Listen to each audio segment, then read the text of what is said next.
#AskDrJohnWatson type చేసి మీ questions అడగండి, తప్పకుండా రిప్లై చేస్తాను. లలిత మిరియాల, సార్ ఎస్ఎంపీ చేయించుకుంటే హెయిర్ని 2 డేస్కి ఒకసారి షేవ్ చేయాలా? ప్రీవియస్ వీడియోలో చెప్పినట్లు ఉన్నారు. అండ్ ఈ ఎస్ఎంపీ వల్ల ఏమైనా డిసడ్వాంటేజెస్ ఉంటే చెప్పండి ప్లీజ్.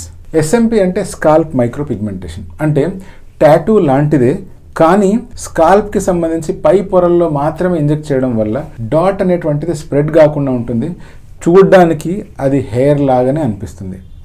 అంతేకాకుండా జుట్టు ఉన్నవాళ్ళు లేదా జుట్టు పల్చగా ఉన్నవాళ్ళు కనుక ఎస్ఎంపీ చేయించుకున్నట్లయితే ఆ ఏరియా చాలా డార్క్గా కనిపించే అవకాశం ఉంది. బట్ ఎవరికైతే జుట్టు మొత్తం పోయింది, అంటే మొత్తం బట్టతల వచ్చేసింది, front, top and crown and only back area, అంటే ఈ తల వెనకాల భాగంలో మాత్రమే జుట్టు ఉంది అనుకోండి, అటువంటప్పుడు కనుక మనం ఎస్ఎంపీ చేసి హెయిర్ లైన్ రీక్రియేట్ చేసి హెయిర్ టాప్ని వాల్యూమ్తో నింపామనుకోండి, అటువంటి సిచ్యువేషన్లో కనుక వెనకాల జుట్టు సైడ్ జుట్టు పెరిగింది అంటే ఈ ఫ్రంట్లో ఉన్న ఏరియా ఏదో పెయింట్ రాసినట్టు అనిపిస్తుంది. అందుకని అటువంటి సిచ్యువేషన్లో తలని ఎవ్రీ 2 డేస్కి ఒకసారి షేవ్ చేయడం అవసరం అయిపోతుంది.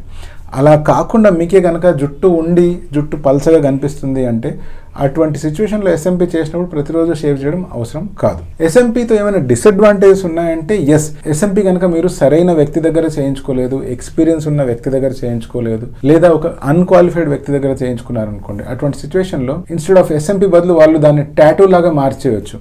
అలా మార్చడం ఏం జరుగుతుందంటే చాలా తక్కువ డెప్త్లో వెళ్లాల్సిన ఎస్ఎంపీ ఇంక్ కాస్త కొంచెం డీప్గా చర్మ పొరల్లోకి వెళ్ళింది అనుకోండి, అంటే డర్మిస్ వరకు వెళ్ళింది అనుకోండి, అప్పుడు ఆ పిగ్మెంట్ అనేటువంటిది స్ప్రెడ్ అయ్యే ఛాన్స్ ఉంది. అప్పుడు హెయిర్ లాగా కనపడకుండా ఆ ఏరియా అంతా ఒక రకమైన డార్క్ టింజ్తో కనిపిస్తుంది. అది ఏదో రంగు పూసుకున్నట్టు అనిపిస్తుంది తప్పిస్తే హెయిర్ లాగా అనిపించదు. సో మనం హెయిర్ ఉన్నట్లు ఇల్యూషన్ క్రియేట్ చేయాలి అంటే డెఫినెట్గా ఒక క్వాలిఫైడ్ అండ్ ఎక్స్పీరియన్స్ ఉన్న పర్సన్ దగ్గర చేయించుకోవాలి. రెండో పాయింట్ ఏంటి అంటే ఇది ఒక టెంపరరీ ప్రొసీజర్, అంటే మళ్ళీ మధ్య మధ్యలో టచ్అప్స్ చేయవలసిన అవసరం రావచ్చు.